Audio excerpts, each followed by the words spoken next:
सदा मन्दहासं नमो प्राणदूतं कृपापूर्णगात्रं सुधास्यन्दिनेत्रम्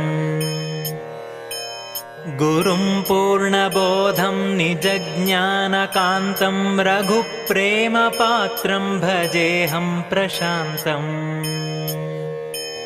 सदाचारनिष्ठं सदा धर्ममग्नं सदा तत्त्वबोधं सदा साधुभावम् गुरुं दुष्टमर्दं प्रभुं शिष्टरक्षं विभुं भक्तसेव्यं भजे पूर्णबोधम्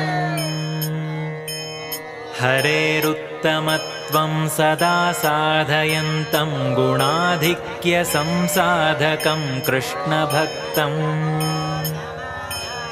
दुरन्तान्धकारप्रदीपं प्रदीप्तं भजेऽहं सदा पूर्णबोधं सुमध्वम् कुसिद्धान्तदुर्योधनाद्यन्तमीड्यं सुभक्ताग्रसम्पोषकं भानुदीप्तिम्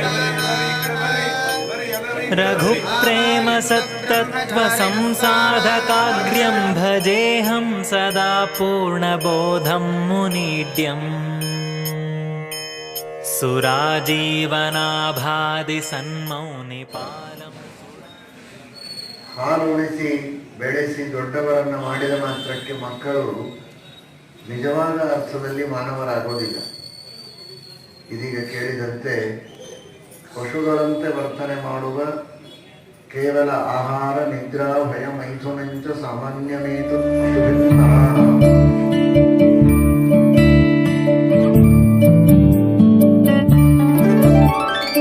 ಅವನ ಶ್ರೀಪತಿರಪ್ರತಿರಧಿಕೇಶಾಧಿಭವಾದೆ ಕರುಣಾಪೂರ್ಣವರಪ್ರದಚರಿತ ಜ್ಞಾಪಯಮೇತೆ ಸುರವಂದ್ಯಾಧಿಪ ಸತ್ವರಭರಿತ ಅಶೇಷ ಗುಣಾಲಂ ಕರುಣಾಪೂರ್ಣವರಪ್ರದಚರಿತ.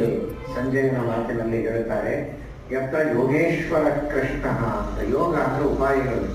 ಯಾವುದೇ ಒಂದು ವಸ್ತುವನ್ನು ಪಡೆಯುವುದಕ್ಕೆ ಉಪಾಯಗಳು ಅನೇಕ ಇರುತ್ತವೆ. ಆದರೆ ಯಾವುದು ಉತ್ತಮವಾದ ಉಪಾಯ ಅದನ್ನು ತಿಳಿಸಬೇಕು ಅಂದ್ರೆ ಕೃಷ್ಣ ತಿಳಿಸ್ಬೇಕು. ಅದಕ್ಕೆ ಅವನಿಗೆ ಯೋಗೇಶ್ವರ.